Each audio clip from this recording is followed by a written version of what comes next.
didn't. So it's something that, because it's always been a symbol of success for black people, because of where we come from, especially in this country.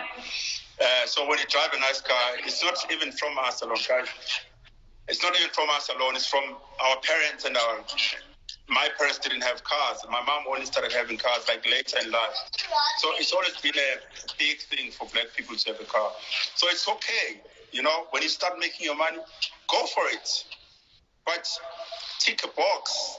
Well, those cars. It's a box that's ticked. Like, yes, I wanted a Benz and now I have it. What's next? Yes. You can't then go from there to a fleet. You have 3 Mercedes Benz. You don't know what to do, which one to drive. You're not doing anything with the money. Yes. Oh, guys, I think you want to go sit by the fire. Okay. Yeah, and coming into that, property became one of the things which I've been passionate, but you've become more passionate more than me. And now these days, you are the one who's calling me and say, hey, Buddha, did you see that deal? Are you looking at this deal? And I remember just a couple of weeks asking you and say, hey, Buddha, now we don't have gigs. We don't have anything. Do you understand? There's no gigs. We're not getting any income. Yeah. And you said, and you told me about some investment which you had done the property. How has it saved you? Oh, Buddha, it was because at times some opportunities come when you not expecting them to come. It came at a time where I was busy doing other things while on tour, and this friend of mine who's in Germany invited me on a business opportunity to invest in property interest. And it wasn't something I did, but he was like, listen, come, if you have the money, let's start. We can start small, So we started getting into property, and that's basically what's saving me, what's looking after me, and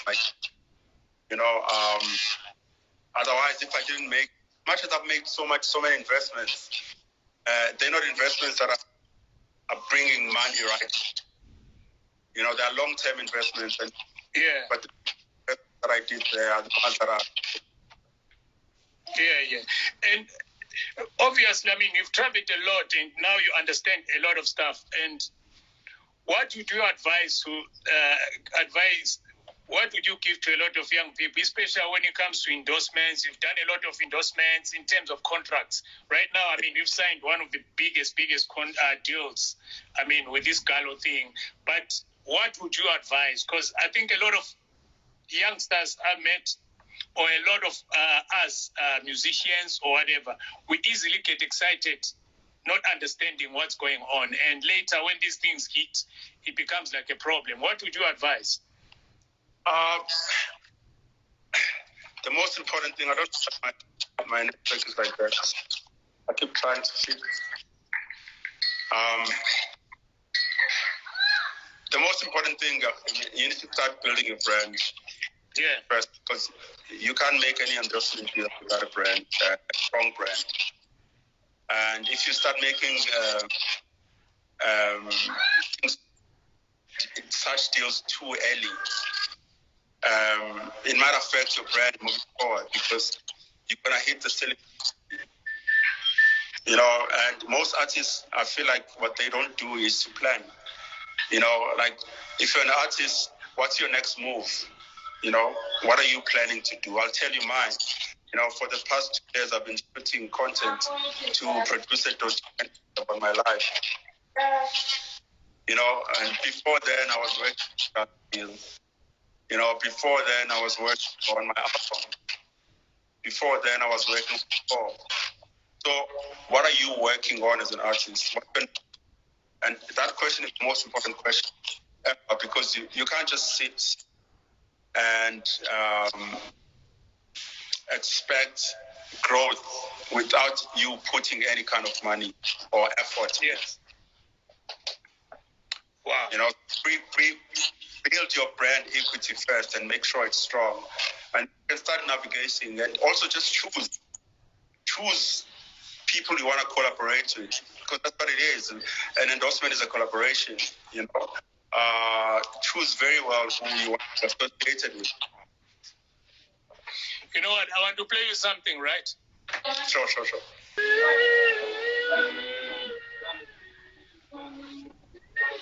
Wow, Buddha. Yes, sir. This song, Move. Yes, sir. Yes. It's our roots. It's our roots, You know what? Let me say something before you say anything. Yeah. This song was recorded in 1939. Yeah. And this song, you asked me the other day, 3 days ago, because what I like is that when you've got information, you like to share with me and say, read this, watch this, whatever. And to watch the Lions share. Look, I didn't have the knowledge much about what happened with this song. Yeah. But this song became like a stolen property. Yeah. It was our heritage. Yeah. And when you look at the whole thing, there's a huge story about this song. Yeah. And what I like is that where it was recorded, and because the property has been brought back home, and right now this is where this biggest investment you've done, it lies within the Gallo studio. This is where, remember, when you had this Simpiwe Dana problem, you were called by the lawyers who came in to say, what are you doing? And you were a kid, you didn't know what's happening. Yeah. And here you are, this part is now part of your investment. Yes, sir. This Simpiwe Dana song, because it was recorded in Gallo, I'm sure it's part of your investment. No, it's there. It's on the catalog. It's the Yeah. There, So, tell me about this, Mbube. How do you feel about it?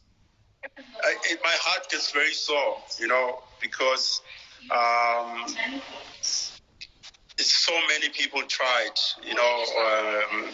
Malan tried his best to help the family, to get the money. Like, he worked tirelessly, to try and help the family.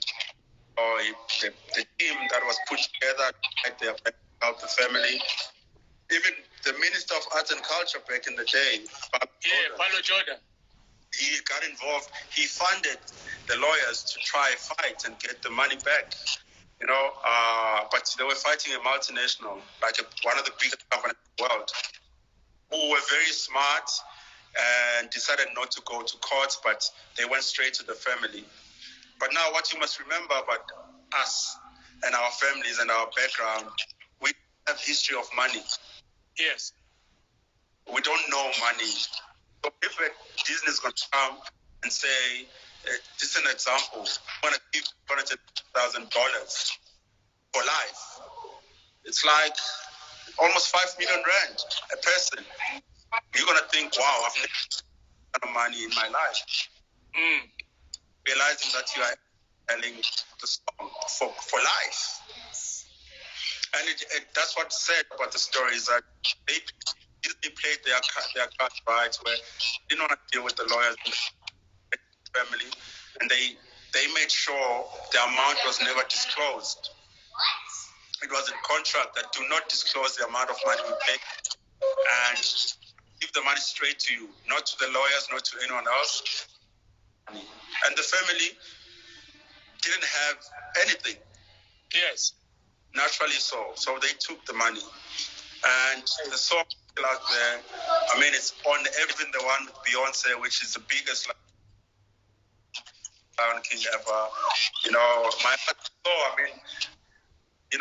this case can come up again and be dug up again, be spoken about again, and Disney can do better than the amount of money they paid. Yeah. Right now you've invested into this institution, Gallo, which is a legendary, where you find most of our, heritage when it comes to music. You understand? How did this come about? Why did you decide? Because, for example, I thought that, when we did deals with Kalawa, I thought that, this was the ultimate. For example, when we started Kwaito, we couldn't,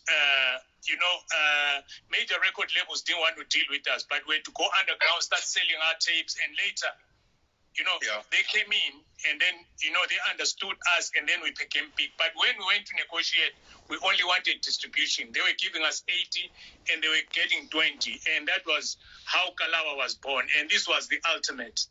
Yeah. And from me, sitting back, when I've always thought that this is the ultimate I done in the music history in terms of thing, you come in, you do this huge thing. Yeah. Which is to acquire the thing. How did that, part of Galo, I mean, now you are one of the major shareholders, and how did that dream come about? Basically, I started a company called Flight Mode about 3-4 years ago. A guy by the name of Simbu Mukai runs the company. It's an investment company. We are angel for startups. So we fund startups, and so we have a portfolio built of companies that we founded. South African, even non-tech, in the US. So, but one of the things that we have been working on is, do you want to go sit there? Sorry, one of the companies that one of the products that we have been building is a streaming service called Bongbox, which we are about to launch with Huawei. So it's gonna come preloaded on Huawei. We are about to conclude that deal.